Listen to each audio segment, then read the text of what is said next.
O Instituto Quest liberou agora pela manhã, a segunda parte da pesquisa que o Instituto soltou no dia de ontem e nós comentamos aqui. Na pesquisa de ontem foi sobre a administração do presidente Lula, que mais da metade da população desaprova a administração que ele está desenvolvendo no país. A segunda parte da pesquisa, esta que foi liberada agora pela manhã, é só sobre a sucessão. É uma pesquisa extensa, não é? São muitas as perguntas, mas em resumo é sobre quais são os candidatos que a população está querendo que estejam na disputa de 2026, a rejeição de alguns nomes. Então, eu posso começar a pesquisa do Instituto Quest. Lá pelas tantas, ele faz uma pergunta. Para você, Lula deveria ser candidato à reeleição em 2026? 66%, do eleitorado diz não. Vou repetir a pergunta. O Instituto perguntou aos eleitores, pouco mais de 2.000 eleitores no Brasil, perguntou o seguinte: para você, Lula deveria ser candidato à reeleição? E as respostas foram as seguintes: 66% disseram não, que o Lula não deveria ser candidato à reeleição. E 32% disseram que ele deveria ser candidato à reeleição. Uma diferença realmente muito grande. Bem mais que a metade do eleitorado não quer Lula candidato à reeleição.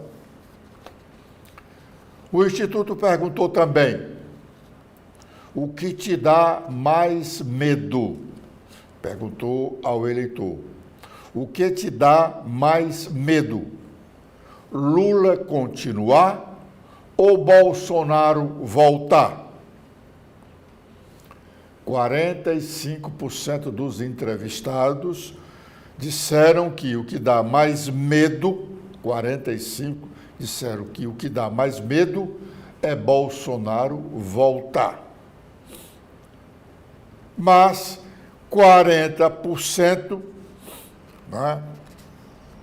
não querem a continuidade do governo Lula. Uma outra pergunta: se Bolsonaro não for candidato em 2026, quem deveria ser o candidato da direita? Essa pergunta é bem a propósito, porque hoje, nos dias de hoje, o ex-presidente Jair Bolsonaro está inelegível. Ele, nos dias de hoje, ele não pode ser candidato, nem a presidente, nem a cargo nenhum. Ele está inelegível por conta de uma decisão do Tribunal Superior Eleitoral.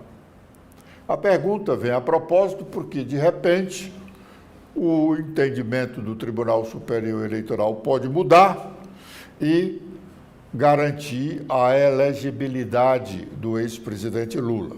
Então, o Instituto pergunta: se Bolsonaro não for candidato em 2026, quem deveria ser o candidato da direita? Aí aparecem vários nomes. O primeiro deles é o de Tarcísio de Freitas, que é o governador de São Paulo.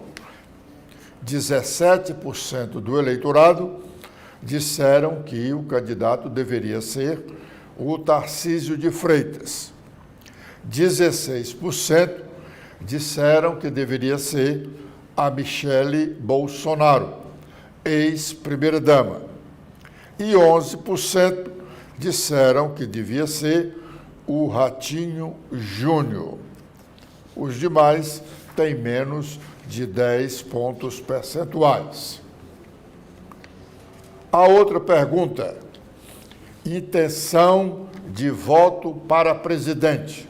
Aqui é espontâneo. Os entrevistadores chegam diante do entrevistado, o eleitor, e pergunta em quem ele votaria para presidente da República em 2026 e não apresenta nenhum nome. Espontaneamente, o eleitor cita o nome da preferência dele. 11% citaram o nome do presidente Lula. A pergunta é: intenção de voto para presidente. O entrevistado, a pessoa do Instituto, pergunta, sem apresentar nenhum nome, ao eleitor em quem ele votaria nas eleições de 2026. 11% citaram o nome de Lula. 9% citaram o nome de Bolsonaro. O outro nome citado foi Tarcísio de Freitas, que apresentou apenas 1 ponto percentuais. Uma outra pergunta: conhecimento potencial de voto e rejeição de lideranças nacionais. Aí não, desculpa, não é uma pergunta, já é a avaliação do Instituto sobre todas as informações já colhidas. O Lula tem até 57% de rejeição. O Bolsonaro, 55% de rejeição do eleitorado. Como eu disse, a pesquisa é bem extensa e nós colhemos apenas esses primeiros números com relação à sucessão presidencial. Posteriormente, nós voltaremos a falar sobre esse tema. Uma das manchetes, um dos principais jornais nacionais de hoje, continua sendo em relação à deputada federal Carla Zambelli. Ela foi condenada a 10 anos de prisão pelo Supremo Tribunal Federal e a perda do mandato. Ela evadiu-se, ela deixou o Brasil, está hoje nos Estados Unidos, prometia ir para a Itália. Ontem, uma decisão do ministro Alexandre de Moraes decretou a prisão da deputada. Ela estava condenada a 10 anos de prisão, mas ainda há recursos contra essa condenação. Como ela evadiu-se, como ela saiu do país, ontem o ministro Alexandre de Moraes, atendendo a um pedido da Procuradoria da República, decretou a prisão preventiva dela. Mandou sustar os 2 passaportes que ela tem, passaporte comum e o diplomático, mandou fechar todas as suas contas na internet e contas bancárias. E, por conta da má sorte dela, Na Itália, um deputado federal provocou o governo italiano sobre a aceitação ou não da deputada no território italiano. Ela tem um passaporte italiano. Ela tem cidadania italiana. O deputado questionou o governo italiano sobre a possível permanência dela na Itália, alegando que a Itália não deve aceitá-la, deve extraditá-la imediatamente no momento em que ela chegar na Itália, porque a Itália não deve acoitar criminosos. Por conta disso, ontem mesmo, a deputada lá nos Estados Unidos disse que ia reavaliar a sua decisão de deixar os Estados Unidos e ir para a Itália. Ontem, a Polícia Federal, lá do município de Juazeiro do Norte, publicou uma informação sobre o inquérito ainda em curso que apura denúncias de irregularidades na disputa eleitoral pela Prefeitura de Iguatu no ano passado.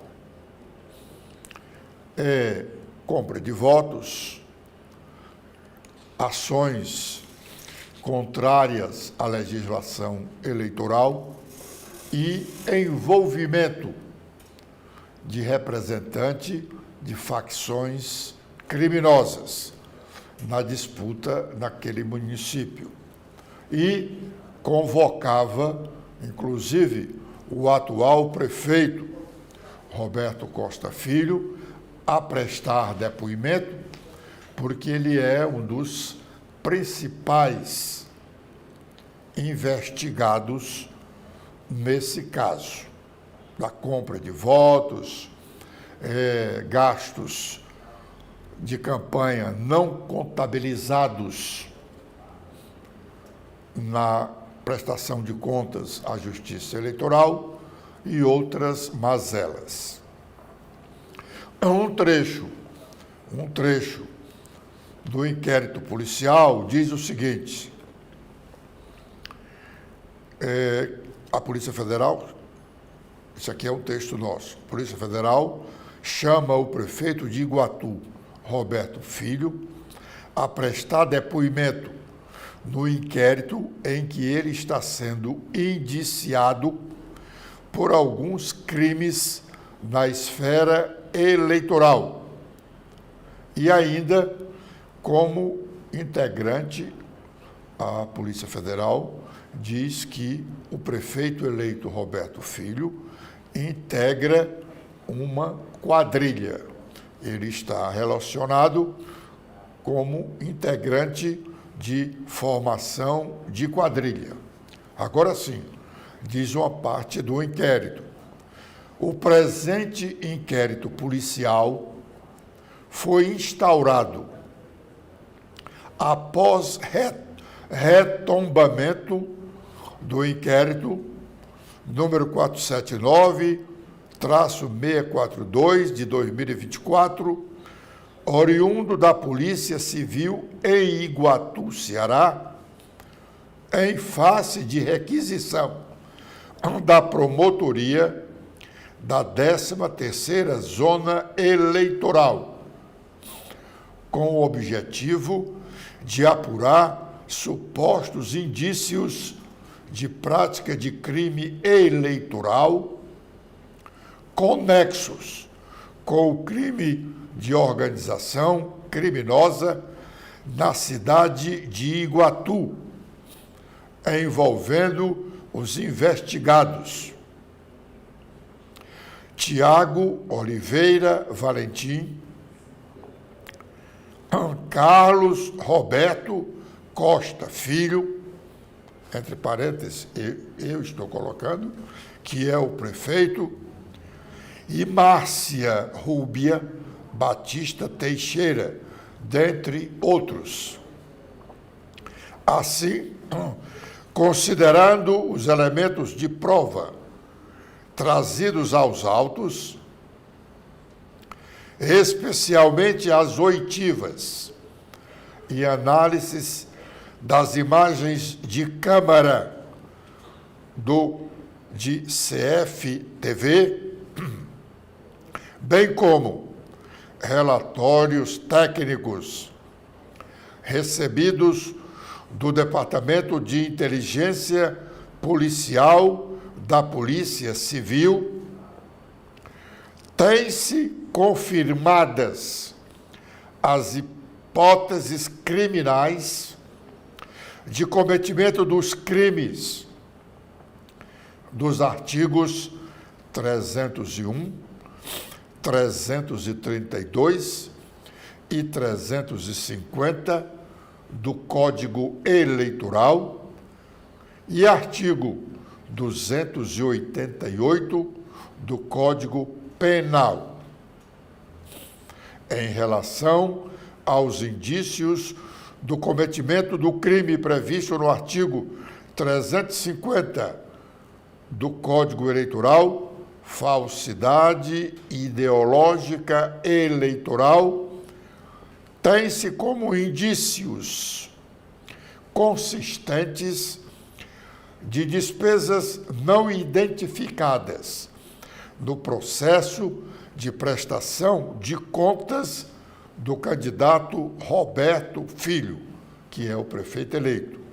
Portanto, não contabilizadas em nenhuma modalidade, seja mediante pagamento, seja por doação, o que leva à conclusão de que existiu o que se convencionou chamar de Caixa 2 da campanha. E